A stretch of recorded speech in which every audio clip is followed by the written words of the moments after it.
안녕하세요, 여러분. 세상을 바꾸는 사람들의 영상 굽는 마을에 오신 걸 환영합니다.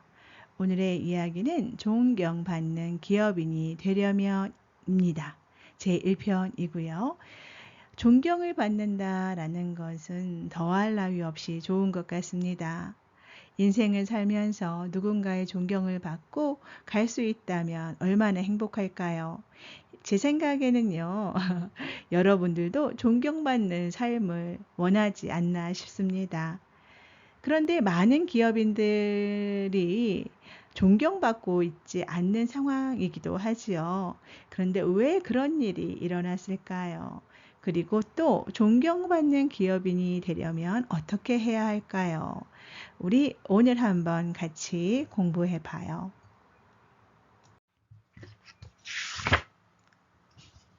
현재 중소기업과 대기업은 운영에 대한 시각을 달리 보아야 합니다. 지금의 기업은 우리 국민들이 모두 고생하고 노력해서 키우고 성장시켜 놓은 것이지 스스로 큰 것이 아닙니다. 기업을 운영하시는 분들은 인류에서 개발해 놓은 기술씨를 가지고 국민이 힘을 모아 기업을 성장시켜 놓은 것을 알아야 합니다. 2차 세계대전 이후에 인류가 빚은 기술을 이 해독대한민국에 가지고 들어와서 저마다의 소지를 개발하여 이 기술을 더욱 성장시켜 놓은 것입니다. 그리고 이 기술을 가지고 중소기업을 운영했고 국민들이 열심히 노력하고 일을 해서 이 나라를 반석 위에 올려놓은 것입니다. 우리가 성장하면서 기술도 향상시켜 놓고 경제도 일으켜 놓은 것입니다. 이 에너지가 대기업으로 갈 것은 대기업으로 가고 돈은 돈대로 따로 모였던 것입니다. 이렇게 분산된 에너지가 자기 자리를 찾아 들어가는 작업이 이때까지 있었던 것입니다. 그런데 중소기업 하시는 분들이 이 경제를 많이 차지하려고 하면 안 됩니다. 이제는 국민이 무언가 시너지를 얻어야 될 때라고 알고 있습니다. 몸이 센서거든요. 대자연에는 인간 욕심만큼 센서가 민감한 것이 없습니다. 무언지는 모르지만 감지를 한다는 것입니다. 2차 세계대전 이후로 우리 국민들이 폐허에서 이만큼 고생을 했다면 우리에게 지금 무언가 환원이 되어야 한다는 이야기입니다. 그런데 환원이 안 되니까 이제는 따지고 들어가는 시대를 살고 있는 것입니다. 이런 시대에 중소기업을 시작하니까 예전과 다르게 따지는 직원들을 접하게 되는 것입니다.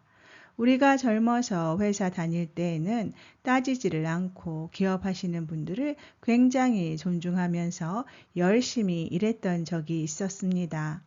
그런데 지금은 기업인들을 존중하지 않습니다. 왜?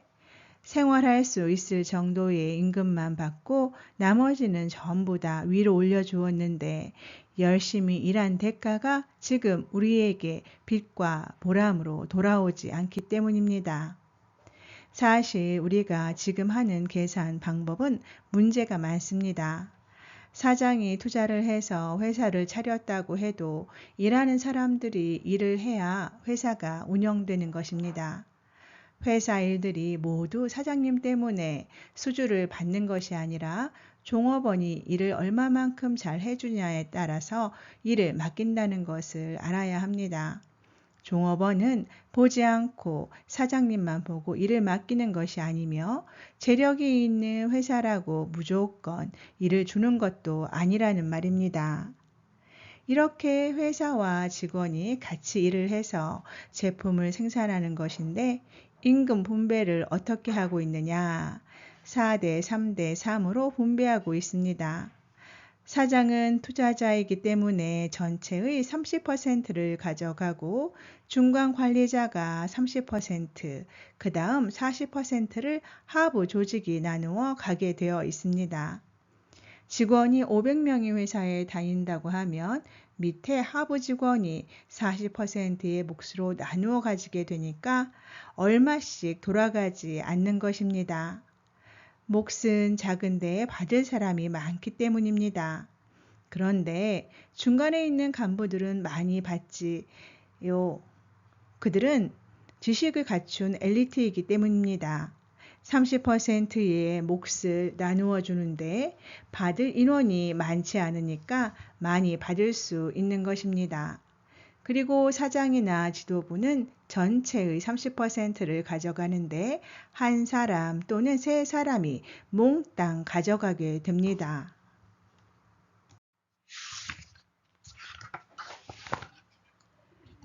이렇게 되면 그 중에서 누가 빨리 성장하고 많은 것을 챙기겠습니까? 회사가 몇 년만 잘 돌아가면 사장은 집을 10채 살 수 있고 땅도 사고 오만 것을 다 할 수 있게 됩니다. 그리고 비싼 외제차를 타고 자녀들까지 차를 사줄 정도로 형편이 좋아지는 것입니다. 반면 20년을 그 회사에서 일한 종업원들은 아래로 내려가면 내려갈수록 집 한 채 사기가 쉽지 않습니다.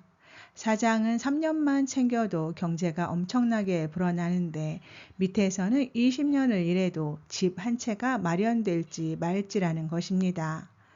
그것도 안 먹고 안 쓰고 아껴야 가능하지. 사장님처럼 썼다가는 50년 세월이 가도 집 한 채도 마련하지 못합니다. 이런 구조로 되어 있는데 지도부가 국민에게 뭐라고 하면 안 되는 것입니다. 지금 중소기업을 운영하시는 분들이 이런 것을 몸으로 느끼고 있습니다. 국민이 무언가를 자꾸 요구하면서 더 이상 지도층을 믿지 않는 것은 지금 이 사회가 이런 것들을 계산할 때가 되었기 때문입니다. 그러니까 내 밑에서 일하는 사람을 탓하면 안 되는 것입니다. 우리가 지금 무언가를 잘못하고 있지는 않은지 되짚어 보아야 합니다. 종업원들에게 안 좋은 소리를 들으면 누가 마음이 아픕니까? 지금은 아랫사람들이 사장에게 막 그냥 갖다 들이댑니다. 그들이 하는 소리를 받아들이지 못하고 탓을 하면 위의 사람이 어려운 것입니다. 그럼 누가 환자냐? 윗사람이 환자입니다. 어려운 사람이 환자이지 지금 그것을 갖다 대는 사람이 환자가 아니라는 사실입니다. 답은 나중에 풀어보더라도 내가 어려우면 분명히 내가 잘못하고 있는 것입니다. 이 법칙은 변할 수가 없습니다. 그러니 지금 어려움을 겪고 있거나 안 좋은 상황이 온다면 분명히 내 잘못부터 짚고 들어가서 풀어야 합니다. 그렇게 하지 않아도 되는데 이 어려움은 절대 풀리지 않는다는 것을 알아야 됩니다. 지도층이 지금 이 문제를 풀어서 이해하고 아랫사람들을 이끌어야 하는데 도대체 이해가 안 된다면서 회사를 운영하고 있는 것입니다.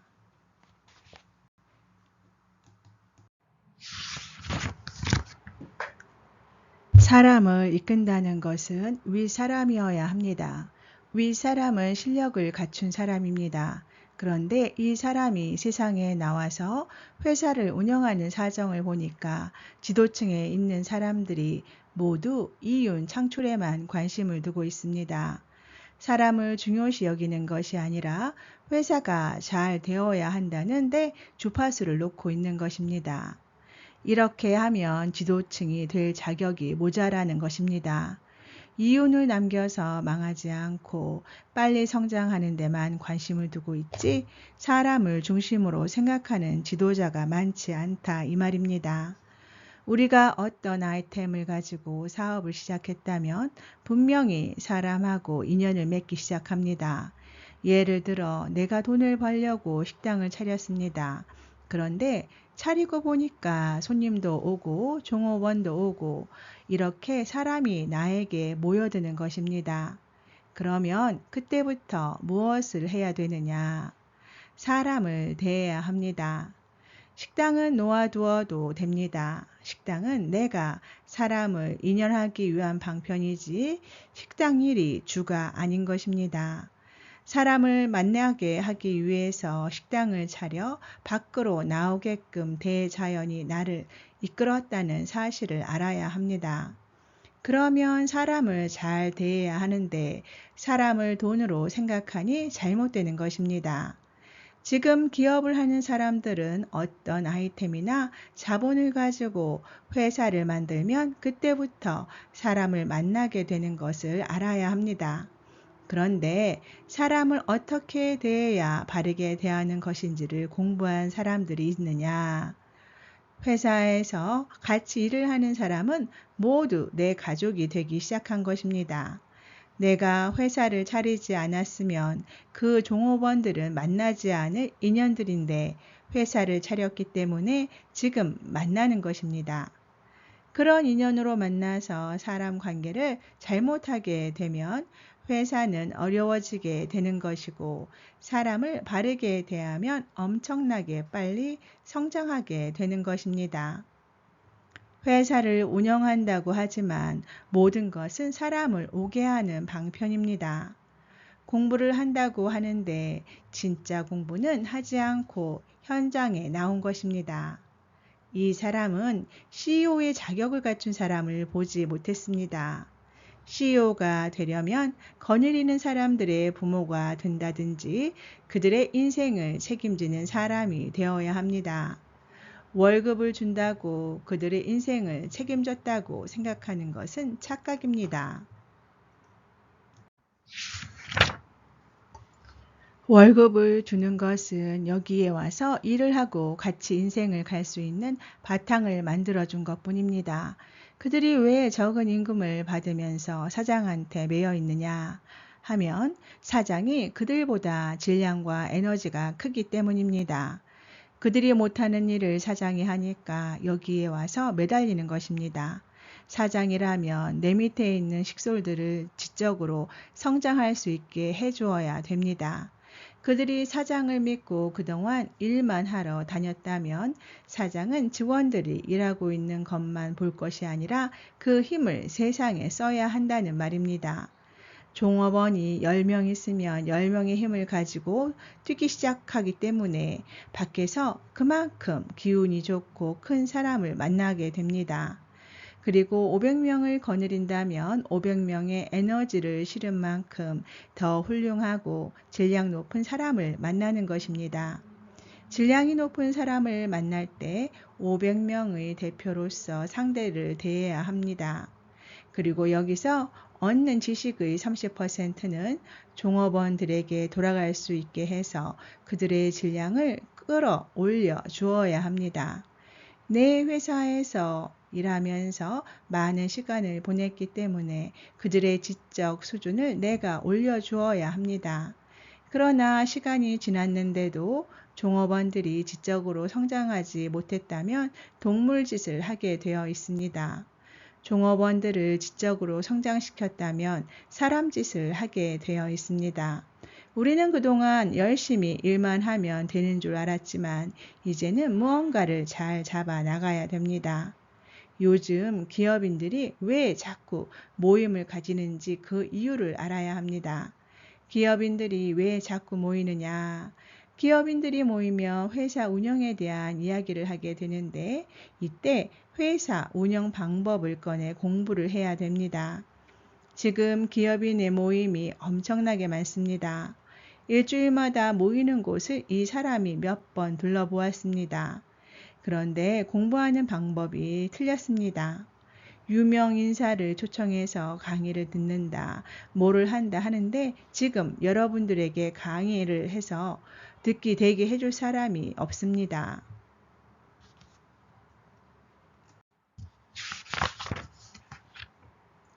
총리를 지냈다는 사람이 와서 이야기를 해도 인터넷만 찾아보면 다 아는 것을 이야기합니다. 인터넷을 찾아보면 그 사람이 이야기하는 것보다 수백 배가 더 나오는데 그런 것을 강의하고 있습니다. 그런 것을 배우려면 인터넷에 수백 배, 수천 배가 있습니다.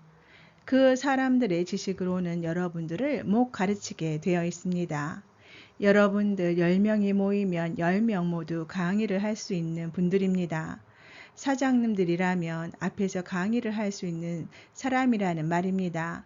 실력이 조금 부족하더라도 오늘은 내가 맡고 내일은 당신이 한번 해보고 또 내일은 당신이 해보고 그런 식으로 일주일마다 만나서 잘하든 못하든 강의를 한 번씩 해보아야 합니다. 서로 회사 운영 방법을 끌어내어 당신의 에너지는 내가 먹고 내 에너지는 당신에게 주는 것입니다. 우리가 하는 말의 에너지는 어마어마한 질량인 것을 알아야 합니다. 채소를 한 개 먹으면 채소 안에 있는 에너지는 우리 인간이 쓰기에는 너무 작은 것입니다. 사물을 보고 듣는 에너지는 지금 쓰기에는 굉장히 작은 것들이지만 이런 것들을 많이 보고 듣게 되면 이것이 모여 그 안에서 물리를 일으키게 됩니다. 인체 안에 들어가면 이것이 정보를 수집해서 물리를 일으킨다는 이야기입니다. 음식도 먹을 때는 소량이지만 이것저것 다 먹으면 어느 정도 양이 차서 물리를 일으키고 모두 분해되어 우리에게 필요한 에너지를 공급해 주는 것입니다. 이렇게 물리가 일어나서 만들어진 고의 에너지가 말이라는 에너지로 나오는 것입니다. 우리는 이 에너지를 서로에게 줄 수 있습니다.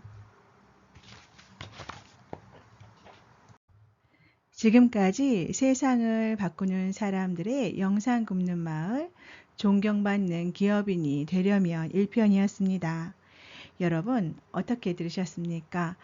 기업인이 된다라는 게 그렇게 쉽지만은 않은 것 같습니다. 옛날 같으면 사장님이다 그러면 뭐라고 하나 뭔가 이렇게 떠받드는 것도 있었던 것도 같고요. 뭔가 멋있어 보이는 것도 있었던 것 같습니다. 그래서 직원들이 대하기가 좀 거리감이 있는데 이게 나쁜 의미에서가 아니라 좀 좋은 의미에서 거리감을 두곤 했던 것 같아요. 그런데 이러한 회사가 운영되면서 금전적인 게 수입이 들어오잖아요. 그러면 그게 4대 3대 3으로 나누어진다고 하네요. 사장님이나 이렇게 한 명, 두 명 이렇게 위에 있는 분들은 30% 정도를 가지고 가고요. 그 다음에 어떤 중견 관리인 정도 되면은 전체적 수입에서 30% 그리고 밑에서 일하는 직원들은 40%를 가지고 간다고 합니다. 일반적으로 그렇게 나누어져 있대요. 그런데 위에 있으면 있을수록 나누어 갖는 사람이 적기 때문에 가지고 가는 돈이 많은 거예요. 그런데 맨 밑에서 일하는 직원들은 40%의 수입을 가지고 100명이면 100명, 500명이면 500명이 나누어 가지니까 그 수입이 적게 되는 것 같습니다. 그렇게까지 간다라는 거는 어떤 일의 중요도에 따라 다르기도 하지만 그렇게 지속된다면 그게 나중에 이제 문제가 일어난다라는 것 같습니다. 밑에 있는 직원들에게 무언가를 해 주어야 하는데 어떤 정신적으로 성장도 시켜 주어야 하고 바로 이끌 수 있는 역량이 회사에서 일하는 간부들이나 그 위에 있는 분들한테 있어서 밑에 있는 직원들을 바른 길로 이끌어야지만 되는데 그게 안 될 경우에는 밑에 있는 직원들이 윗사람에게 대드는 경우까지 생기는 거죠. 이러한 면을 볼 때는 또 이렇게 생각할 수도 있는 것 같습니다. 저는 이제는 선생이니까, 교사니까 제가 수업 시간에 들어가서 학생들을 가리키면서 느꼈던 게 있습니다. 지금은 그렇진 않은데 옛날에 학생들과 기적으로 부딪히는 학생들이 몇 명이 있어요.